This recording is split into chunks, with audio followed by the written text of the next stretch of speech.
Nandito tayo sa ating kaklase, si Elsie De Vera Salinas. Ano pangalan ng anak mo? Elizabeth. Member ba siya ng PWD? Yeah, member ng PWD si Elizabeth. Ilang taon na si Elizabeth? 24. 24. So, si Elizabeth po ay 24. Kung ngayon, di dalaga na, no? Hindi na siya nakapag-aral.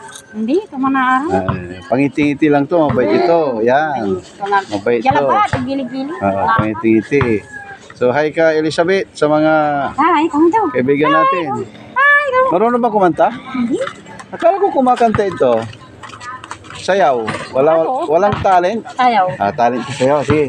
So, para, ini, may magbibigay sa'yo ng pera, yun oh. Nakatayo. Sayaw. Radyo. Masyong ka lang.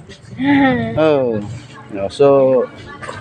So ito yung mga fans niya, oh, yan. May mga fans, mag-hi kayo sa mga fans niya, yan, oh. Oh, fans niya, yan, oh. Uy. Walang tao. Sa amin ang langga. Walang tao, ma'am. Sikat ka lang ba, oh? Yun. Walang kunin, Yan. Ano malalaga? Walang kunin. Oo. Bali-bali ito yung gawon. Natapang hinay mangga. Kuan gawo. Oo. Hindi, di ba gumagawa ka rin ng kaing? Siya rin ay gumagawa ng kaing. Yan. Oh. Identa ka niya, alam, lani, identa ka niya. Niwan, alaldes, lani, dako. Ano yan eh? Di ba gumagawa ka rin ng kaing? Ito nga buhay din, kaing. Sa Pangasinan ay kaing, ay tiklis. Hindi nakailang sa ano ka na, kalo. Ibig sabihin, pag tatlong kalo, o kumita ka na rin. Tapos yan. 400. Ha? Ha? 400. Sa ngayon, mahal. Oo, hindi 400. Pero pagdating ng pan, 20 na. Hindi, buto ba natin? At least may ano dito sa atin, sa Barangay Tarisi. Yung mga member ng PWD, may mga nakukuha sila sa barangay. Benefits po. So, sayang din, pandagdag. So, hindi naman na-atapan, di ba? Matagtag kami. Ay, diyan na sa kagawa pa ng Tarisi. Ha?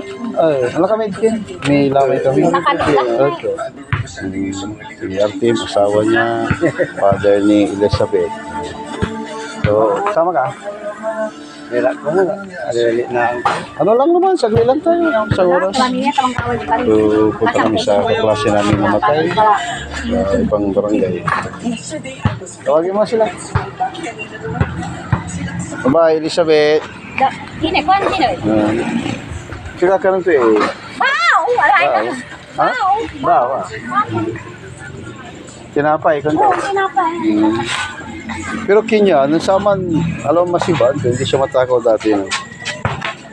Elizabeth, may taon mo, ilang taon ka na? Hindi, yung taon. Ilang taon ka? Tawagin siya ito, kaklase nito. Hello, naman po. Huwag ka nang mag-make up ka mo. Yan, ito ang buhay natin. Simpleng buhay, masayang buhay. So si asawa ni Elsie ay gumagawa ng talik. Ay ano yun? Balisi. Ito yung balisi pala. Hindi, ito yung balisi oh. Ito yung balisi. Para sa kaing. Pamunahing hanap buhay. So hindi siya nawawala dito. Maraming expert dito gumawa ng kaing. Kaya order kayo ng kaing dito sa amin. Yung ginagamit mong kutsilyo dapat maliit ano. Sa tingin, hindi pwede malaki. Pag malaki, hindi siya mahirap. Dapat maliit lang. Ikaw rin nag-ahasan yan. Dati kasi, pag pinapasa mo may bayad. Ano? So kawayan na lang problema. Kawayan kasi mahalang kawayan dito sa amin. Ha? Hindi lang kulit kawayan. Natakali kawayan. Sige mga batang balit. May asong batang. So alis muna kami. Ano? Sige. Kasi pagka babay ka sa Kagawad TV. May tattoo ka pala par. Hindi maganda yung tattoo mo. Ano? Siguro dati sigat ano. Joke lang. Ano kami ni? Mangkano kami? Elizabeth. Pila gabi mo? 50? San Lasos? Ito nyo na eh. Ha? Mag-hike ka po. Ay, kakapoy hay tapol. Gagawan, mabating taluran. Bye-bye. Nanilay ko ito. Nanilay ko ito tuta. Isara to ni. Kuha ng kini. Sige, ikaw, JT.